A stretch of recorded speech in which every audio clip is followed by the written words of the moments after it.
Hey guys, Daniel Reason from HowTuman here, and today we're going to be taking a quick look at the LG G3, so let's begin this video.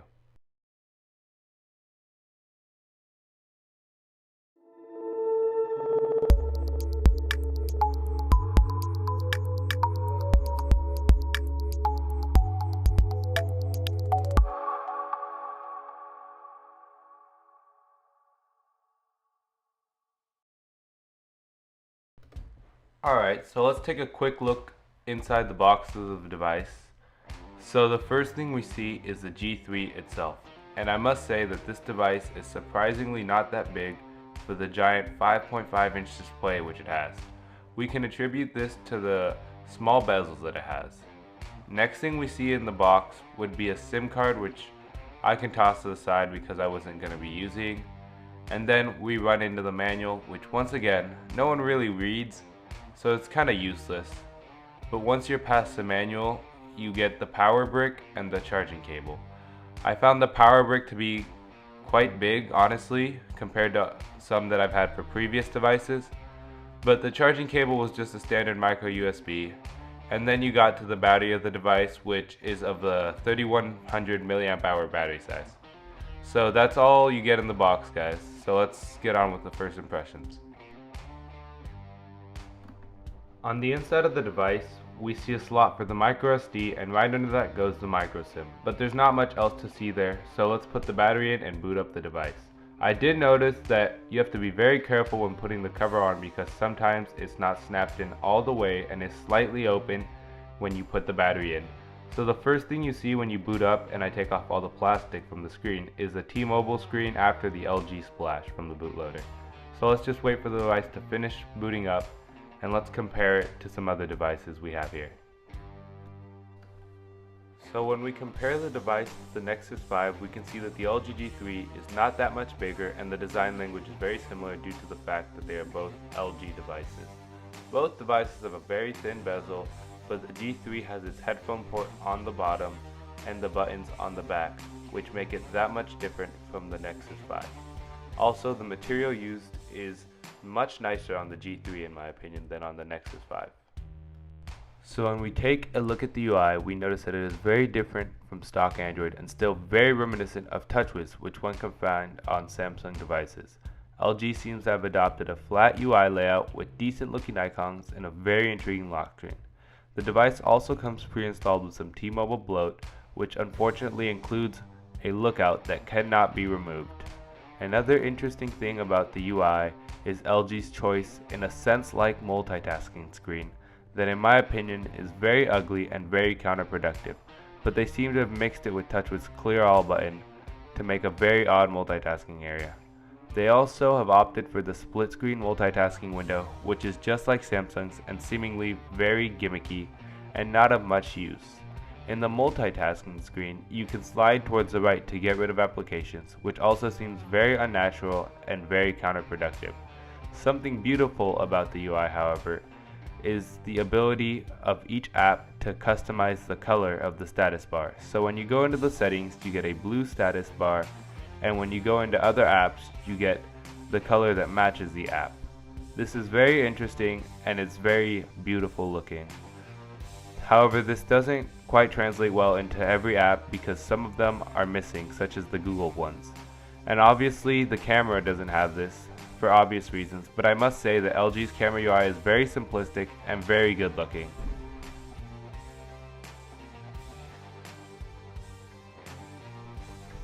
Another TouchWiz-like feature in the UI would be the status bar. The quick toggles are almost identical to the ones that Samsung has provided, since way before AOSP Google quick toggles. These quick toggles are scrollable and customizable, however, and they are easy to access. While this is nice, I prefer Google's approach, which does not take away space from my notification tray. Other than the design choices, LG's quick toggles have a wide variety of choices, which is very good for the user. However, one thing I did notice is that there is no option for the flashlight to be quickly enabled. This is a bummer because it is a feature that I use quite a bit. When comparing the UI's response, I noticed that LG has done a great job optimizing their UI considering how much higher the PPI is. due to the display being of higher resolution than that of the 1080p display found in most devices, including my Nexus 5. The phone opens up every app very quickly and does things just as fast. When loading up web pages on the same network, I realized that the devices perform basically identically. Any speed differences are basically negligible, and I wasn't able to force any lag onto either of the devices. So that is a good sign for those of you looking to buy this device for performance. I assume running games would run just as smoothly as it has on any other device that is modern and has one of the new Snapdragon processors. I put the device through its paces by loading a heavy website, which it did just fine with, and after scrolling and zooming around, I noticed that it did not stutter one bit and it was doing just fine.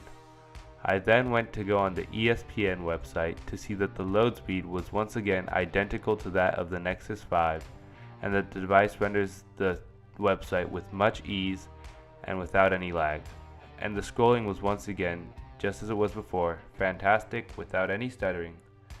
So I guess that browsing won't be an issue on this device whatsoever. I was, however, unable to play any games due to the device not having connection to the Play Store, but from what I can tell, the device should run just fine as any other Android device that you've had that is high-end. From there, I decided to test the speakers on the device by watching a YouTube video in which I noticed the LG G3 has a significantly louder speaker than my Nexus 5. The sound is clear and not distorted at all, as you guys can see. Don't stop. Don't look back. Run for your life.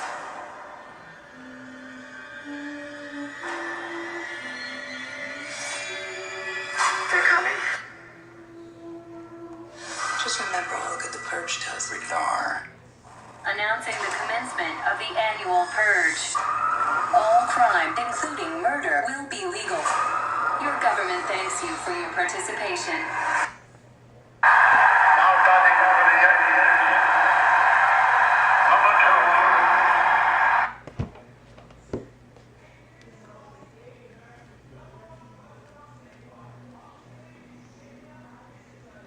We're stuck outside on purge night. What are we gonna do?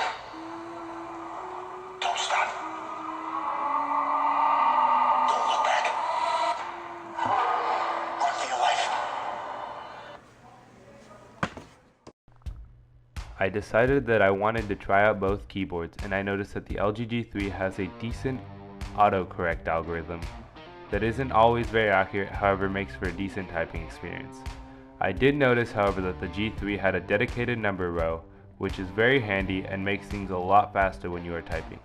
Other than that, there is not much of a difference, as they both have swipe and access to emojis, making them very similar.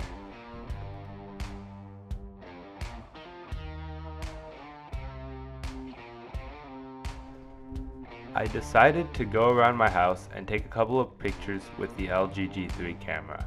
I noticed that it took fantastic photos and videos. I took pictures in very lit areas and then in some low lit areas, and they both turned out very well. The photo quality is very nice, especially in low light without a flash. The laser autofocus works exceptionally well and has an awesome response time. The features that the camera brings are very unique, and the dual camera feature, which is also found on Samsung devices, is present and is one of the features that I did miss from my S4. My final thoughts on the G3 are very positive. While the software might take some getting used to and LG skin is not as clean as stock Android, the hardware is magnificent and the overall feel of the device while holding it is very positive. The screen is gorgeous and the device is very fast. I would definitely recommend it to anyone considering an Android device in the upcoming months. That is all for today, guys. Remember to give this video a thumbs up, follow us on Facebook, Twitter, and Instagram. Until next time, kapow!